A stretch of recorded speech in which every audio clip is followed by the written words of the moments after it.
Welcome back. Earlier in the show, we brought you an exclusive interview with a teenage girl from Honduras who spent 82 days inside the Homestead Detention Center. Now we offer you another rare behind-the-scenes view of the controversial facility. For the first time, an employee inside Homestead is speaking out, offering unique insights into how the children are being treated. The job is pretty intense itself. We have to constantly be watching them. Meet YC, one of the scores of youth care workers inside the Homestead Detention Center, where thousands of migrant teens have been held. It's really high stress. We are hiding YC's identity because workers are required to sign non-disclosure agreements, preventing them from revealing anything they see or hear inside the detention center. YC said the tone of how to treat children was set during training. The main thing was don't make friends with these kids. They're violent and you cannot make friends with them. They will accuse you of sexual assault as soon as they can. That adversarial nature was extended to how they referred to the kids. They call them UACs, which stands for Unaccompanied Alien Children. YC says many of the kids refer to Homestead as a prison. They call it the prison. They know it's a prison. They say it's a prison. And YC said there are workers who reinforce that belief, threatening the kids that if they break the rules, they will remain locked up. The kids themselves have told me, is it true that our case will be lengthened, will be here longer? They feel like if they get reports on them, then their time is going to be lengthened. YC remembered one girl who was terrified she was going to be written up because she had lice. The girl started crying. Is this going to affect me being here? Am I not going to be able to be released from here? Are they going to deport me because of this? In another instance, YC recalled being warned about a particular teen. People kept telling me, he's a problem kid. You watch out with him. At first, YC heeded the warning before finally talking to the boy. This one kid was just like, people say I'm bad, but it's not that I'm bad. It's just that, I don't know how to be with people. I was abandoned as a kid and I don't really have family and I've been here for a while. I don't know what to do. This incident illustrates one of the fundamental problems critics have with Homestead, which can house as many as 3,000 kids at a time. Most experts believe that children do better in smaller group settings. The large-scale operation also leads to a strict set of rules. 5 minutes to shower, 5 minutes to use the bathroom, no more than 15 minutes to eat a meal in the cafeteria. The faster, the better. Children are required to walk single file in straight lines. They are not allowed to wear their baseball caps backwards and are allowed outside 1 hour a day to play. Anybody would go get fed up with that after 4 months of doing the same routine over and over. Nothing changes. YC described incidents where kids have grown so frustrated they've hurt themselves, punching walls and using the edge of their plastic IDs to dig into their arms and legs. Although it has never been previously reported, CBS Miami has confirmed some kids have escaped by either running through an open delivery gate or jumping the fence. It's usually the ones that have been there the longest that start doing these things. They start acting up. These problems are largely kept from the public and hidden from officials who visit the detention center. Recently, CBS News correspondent Manuel Bojorquez toured Homestead with Health and Human Services Secretary Alex Azar. Some people might look at this and wonder if you're showing us a sanitized version. No, you're seeing what I see when I come here. But YC says whenever a member of Congress or other high-ranking persons visit the facility, they are warned well in advance. They tell us there's a visit. Make sure you're on your best behavior. Clean. Ask the cleaning ladies to spray so that it smells good.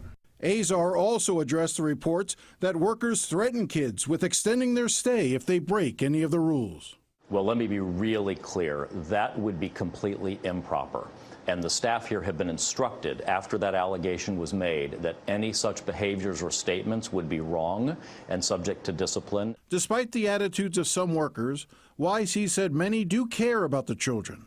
YC said it's hard not to feel sympathy for the teens.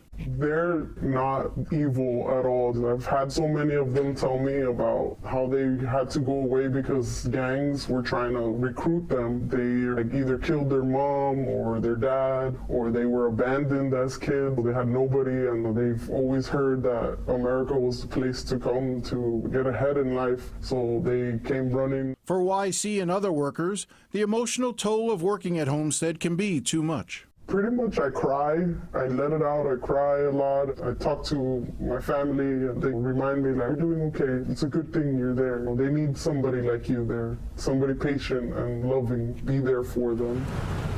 It's the reason that for now at least, YC stays. I'm there for these kids. I want to be a voice for them somehow. Now, we have a statement from Caliburn, which is the parent company that operates the Homestead shelter. When we asked them what they thought about our report, they responded, "The following are results of a running survey at Homestead shelter for each child completes prior to being discharged. More than 9,800 children have completed the survey. When asked to rate their satisfaction with their stay at Homestead, 85% responded, quote, very much, the top category, and 10% responded mostly. The remainder categories, rating under 5% collectively, were sometimes, not much, and not at all." So in general, their view is that the kids are, by and large, happy being there. Now, one of the things that I will point out is that we've invited and will invite and are working with getting someone from Caliburn to join us next week on the show. I really encourage that to happen. I hope that will happen, and we'll hopefully be able to make that happen as well. So now, joining me once again is Christy Ann Padron from the Catholic Legal Services. Christy, thank you very much again for coming in. I guess one of the things I wanted to sort of talk about was picking up on our conversation from before. We were talking during the break, and you were talking to me about the number of children who are in the immigration court system right now in Miami who are not even represented by attorneys. Talk to me a little bit about that. So once children are released from the Office of Refugee Resettlement shelters, they all have immigration process, and they all have to go to removal proceedings against them. So in Miami alone, there's over 12,000 children that don't have an attorney right now that are facing removal. So that's after they've been released from the shelter. Now they have to go to court and defend themselves without any counsel. Because there's no right to counsel in this process. There's a right to counsel at no government expense. You have the right to bring your own attorney, but there's no public defender in the immigration court. All right. Just let's take a step back a second. Working in the system as you have, what would you change? What things would you want to sort of do different? Hire more immigration judges? Give me a sense of what you think, where some of the areas that Congress, for instance, could help. In terms of representation, I think that at least for children, there should be access to counsel guaranteed. The laws change frequently and are difficult to navigate even for attorneys, seasoned attorneys, so it's impossible to expect a 4 to even 17-year-old can understand it and defend themselves.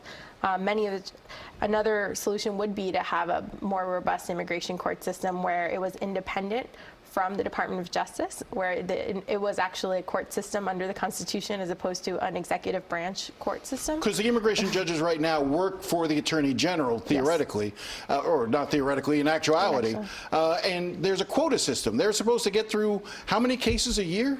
Currently 700. There was a memo last year that they're supposed to complete 700. That doesn't mean here only 700 cases.